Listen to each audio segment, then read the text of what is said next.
بەناوی خوای گەورە و میهرەبان بڕیاری لێژنەی باڵای بینینی مانگ لە هەرێمی کوردستان لەسەر دیاریکردنی یەکەمین ڕۆژی مانگی ڕەمەزانی پیرۆز بۆ ساڵی 1440 کۆچی بەرامبەر بە ساڵی 2020 زاینی. ئەمڕۆ چوارشەممە 22 چواری 2020 لێژنەی باڵای بینینی مانگ لە وەزارەتی ئەوقاف و کاروباری ئاینی بە مەبەستی دیاریکردنی یەکەمین ڕۆژی مانگی ڕەمەزانی پیرۆز کۆبووە و پشتبەستن بە بەڵگە شەرعیەکانی بینینی مانگ و هەماهەنگیمان لەگەڵ ئەندامانی لێژنەکانی تایبەت بە چاودێریکردنی بینینی مانگ لەسەر ئاستی هەموو پارێزگاکانی هەرێمی کوردستان و لەبەر نەبوونی بەڵگەی شەرعی پێویست دەرکەوتووە کە مانگ لە ئاسمانی هەرێمی کوردستان نەبینراوە. بۆیە لێژنەی باڵای بینینی مانگ ڕای دەگەێنێت کە سبەینێ پێنجشەممە 23 چواری 2020 تەواوکەری مانگی شەعبانە و دوو سبەی کە دەکاتە هەینی 24 چواری 2020 یەکەمین ڕۆژی مانگی ڕەمەزانی پیرۆزی ساڵی 1440 کۆچیە. هەر بەو بۆنە پیرۆزەوە بە بۆنەی هاتنی مانگی ڕەمەزانی پیرۆزەوە بە ناوی وەزارەتی ئەوقاف و کاروباری ئاینی حکوومەتی هەرێمی کوردستانەوە جوانترین پیرۆزبایی ئاراستەی سەرجەم موسڵمانانی جیهان دەکەین بە کشتی و موسڵمانانی کوردستانی خۆشەویست بە تایبەتی. خوای گەورە ئەم مانگە بکاتە مایی خێر و خۆشی و دەرگای بەختەوەری و شادی لە میلەتەکەمان و سەرجەم موسڵمانان و مرۆڤایەتی لە جیهاندا بکاتەوە ئینشاءالله. بەڕێزان بەیاننامەکەمان تەواو بوو، بەڵام ڕوونکردنەوەیەکمان هەیە وەکو ڕوونکردنەوەیەک بۆ ڕای گشتی کە تایبەتە بە وەزارەتی ئەوقاف و کاروباری ئاینی سەبارەت بە مزگەوتەکان لە مانگی ڕەمەزانی پیرۆزە. وەزارەتی ئەوقاف و کاروباری ئاینی خەمخۆری مزگەوت و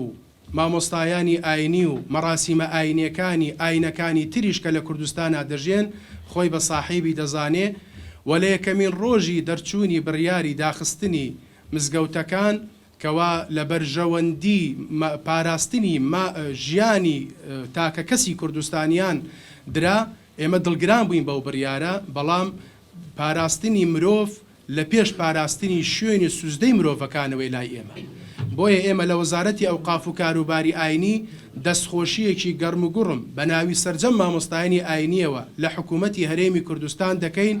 بۆ ئەو ڕێگە جوان و نایاب و بێوێنەی کەوا بۆتە نمونەیەکی جوان لە جیهانە کە گردێبەر بۆ پاراستنی ڕوحی ئێمەی هاونیشتیمانیان لە کوردستانە. و ئەو هەنگاوەی کەوا ئەمڕۆنرا لە ئەنجومەنی وەزیران بە نەکردنەوەی دەرگای مزگەوتەکان ئەوە بڕیاری کۆتایی نییە.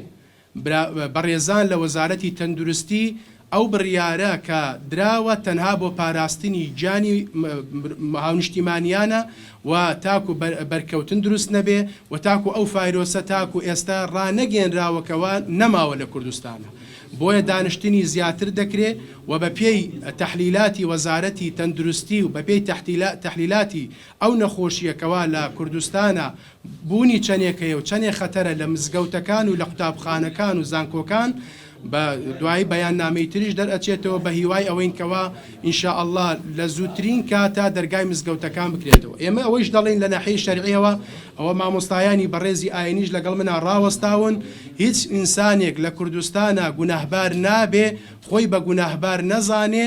ئەگەر بێت و دەرگای مزگەوتەکان نەکراوەتەوە لەم بارودۆخەیە چی بە نەکردنی وتاری هەینی کە فەرزێکە لە سەرمان بەڵام ئێستا ناکرێ و گوناهبار نابین و چی بە سونەتی تەراویح و نوێژەکانی تریش لە ناو مزگەوتە کە بەڕاستی گوناهبار نابین لەبەرەوەی لە ئەسڵدا خۆی سونەتێکە و ئێستەش لەبەر پاراستنی گیانی خۆمان ئەو بابەتەمان ڕاگردووە.